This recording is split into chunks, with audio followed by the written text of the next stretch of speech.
I have now been Muslim now for 12 years. I grew up in a Roman Catholic background. Spent my whole entire life practicing the Roman Catholic doctrine. I come from a small town in Michigan, which is kind of like this town. It kind of reminded me when I was driving through here of all the farms and the cows and all the different stuff out there. It reminded me of what like when I was a kid. And I remember me growing up, I never had no exposure to ethnic minorities or other religions other than the Catholic religion. We were kind of sheltered. Sheltered away from all the rest of the world. We weren't really diverse. And so it took me many years of my life to actually get exposed through different aspects of the world's people. And so I kind of understand these small-term town mentalities and how they come from. Some of it is not their fault. Some of it is because of the sheltered atmosphere that they are in. But this is an opportunity for us as Muslims to go ahead and build bridges and to educate these people about our way of life. We claim that we are on the true path. We claim that we are following the best of words, that we are following what the Creator sent down. Yet sometimes when it comes to us talking about our religion, we fall short. We get scared. We don't want to talk. We want to segregate ourselves. We want to hide ourselves. We want to keep ourselves away from interacting with non-Muslims to talk about this way of life. And this is wrong. Now, when I first came to Islam, I came with one foot in and one foot out. And I have to say that because that's the truth. Okay? I got introduced to Islam. And I came to Islam for the wrong reasons. That's how I got introduced into Islam. I came to Islam because I was interested in a woman. To be honest with you. This is how I got introduced to Islam. She came to me crying and said, hey, my mom and dad, they want me to marry someone from my home country and I don't want to marry him. I said, that's it? No problem, I'll marry you. She said, great, only one condition. You have to become a Muslim. I said, okay, no problem. What is a Muslim? I had no clue. I was shocked. I didn't know. I said, that's it? Okay, what do I have to do? You just go down there to the mosque and you repeat after the guy and you're a Muslim. I said, this is easy. Okay, no problem. So I go down there, I repeat, Ashhadu la ilaha illallah Muhammadur Rasulullah.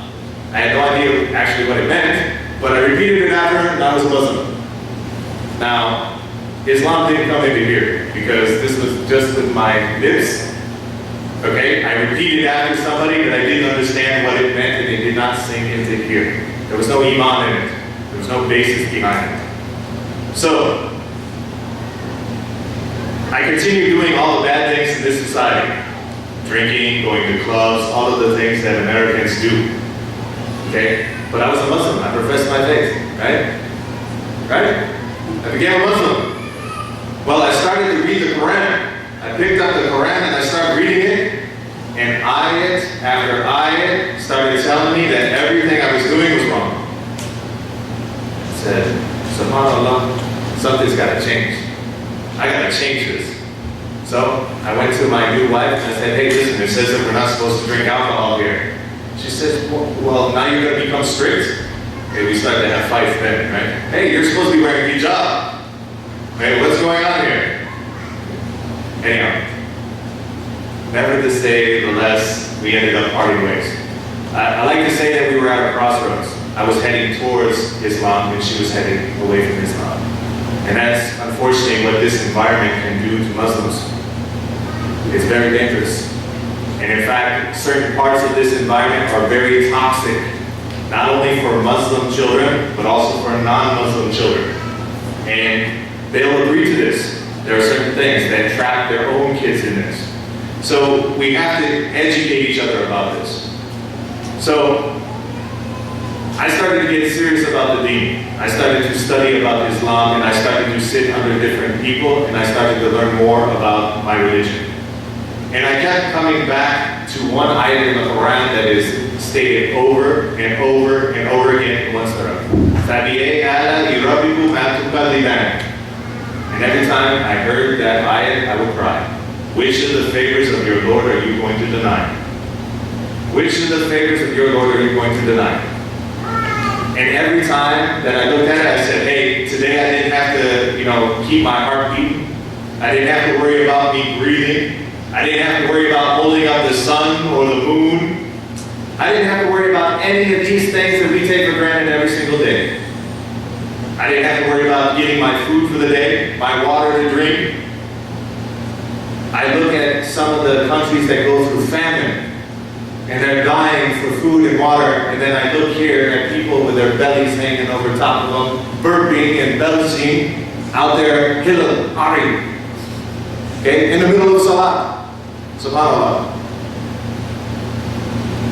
We remove ourselves from actually thinking about Allah subhanahu wa ta'ala and everything that we're meant to do, because we go through the motions. Brother Faruq was serious because he takes this very, very seriously. Every time I come up here to give a talk, okay, I become nervous. Why? Because the weight of this message, Allah subhanahu wa ta'ala says in the Quran, He says, this message, if it was put down onto a mountain, the mountain would crumble to dust.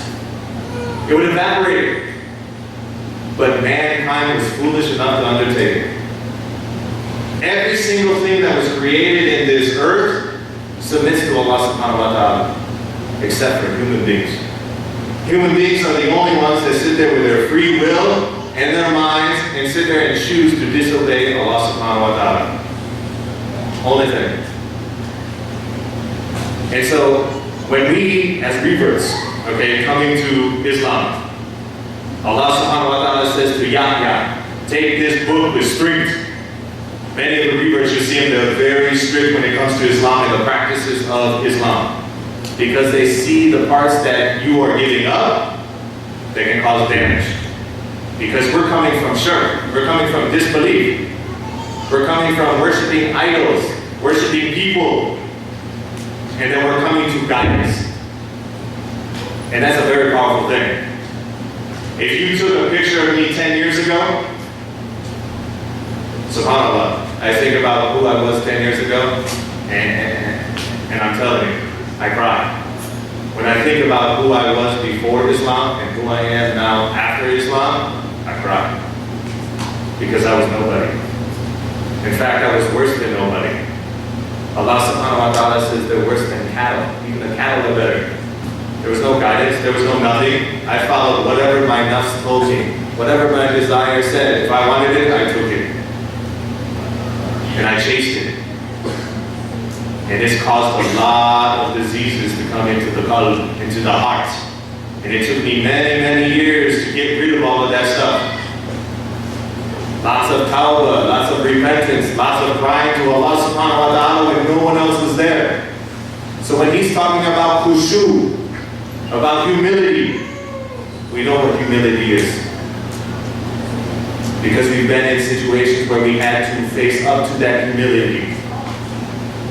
And you are in a position here in this society where you're going to be dealing with many, many obstacles. One of my friends at Diin, he goes around and he does a lot of lectures. He said, my example is like this. Okay, imagine I come running out of a burning building. I come running out of a burning building, and I tell you, don't go in that building, it's burning. And then he said, well, let me go see if it's burning. Okay, you don't listen to the message that I'm giving you, you go into the building to see if it's burning for yourself. And then what ends up happening? You die in the building. That is our example as reverts. Okay? When we come to Islam, we're coming away from a burning building. And we're telling you, don't go in that burning building. And some of you will not listen.